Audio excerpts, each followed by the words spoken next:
In a closed-door meeting, Secretary of State Mike Pompeo and Defense Secretary Jim Mattis briefed the Senate today on Saudi Arabia.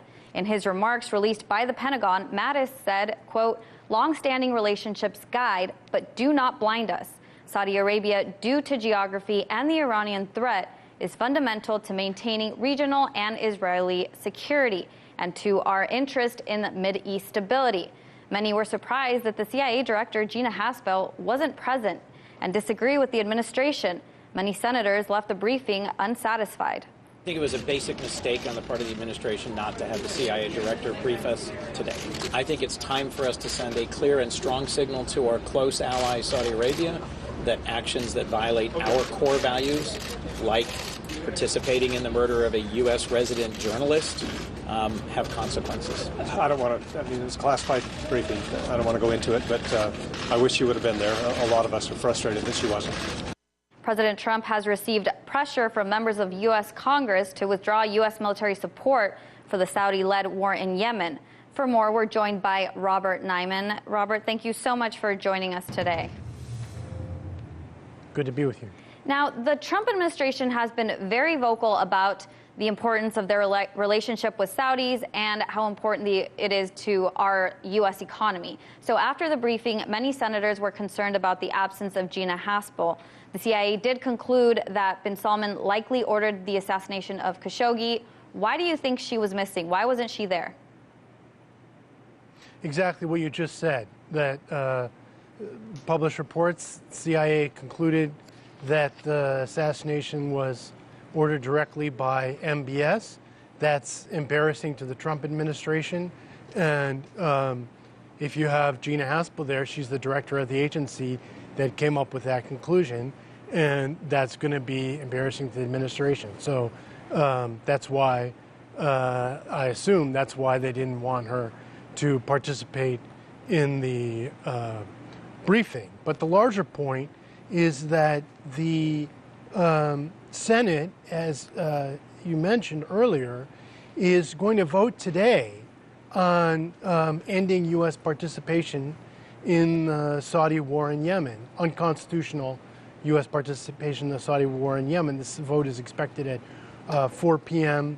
Eastern, and I expect that the vote will carry. The Senate will vote today to end U.S. participation in the war. Under the Constitution and the War Powers Resolution, this is Congress's decision, not the president's, and so President Trump will have to comply and end U.S. participation in the war. And that's crucial because the United Nations and aid agencies have warned that if this war doesn't end right now, there needs to be a ceasefire right now so the UN and aid agencies can get resources and people in to stop the famine. Otherwise, many more innocent Yemenis, particularly children, will die. So that's why today's vote in the Senate is so crucial. Well, and a lot of senators did come out after the briefing and said how they would vote against the president. They were, very upset that Gina Haspel wasn't there. President Trump continues to defend Saudi Arabia. But let me ask you this. Now, both Secretary Pompeo and Mattis didn't address Khashoggi's murder. But what I want to ask is, why do you think that U.S. Congress members are pushing for this now? This war in Yemen has been going on for years. Why now? Well, it never should have started in the first place. It was unconstitutional when it started in March 2015. Senator Sanders, Senator Lee, and Senator Murphy tried in March, Bernie Sanders, Mike Lee, Chris Murphy, to end the war with the same resolution that's before the Senate today. Unfortunately, that was tabled in a 55-44 vote. Now they're bringing it back, and now they think that they're going to win. The main reason it didn't pass in March is that a substitute resolution was put forward by Todd Young, Republican of Indiana, and Jeanne Shaheen, Democrat of New Hampshire, that instead said, U.S. participation in the war can continue so long as Secretary of State Pompeo certifies that the Saudis are trying to reduce civilian casualties and they're trying to end the war. 7 months later, Pompeo made that certification, which was obviously a lie, and that helped bring us the fact that more moderate, supposedly pragmatic path failed spectacularly is part of what brought us to this point.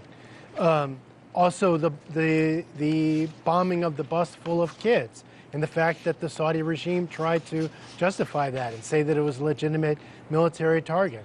Also, the assassination, and the sense that that this was a very in-your-face act by the Saudi regime. Jamal Khashoggi was a U.S. permanent resident and a columnist for the Washington Post.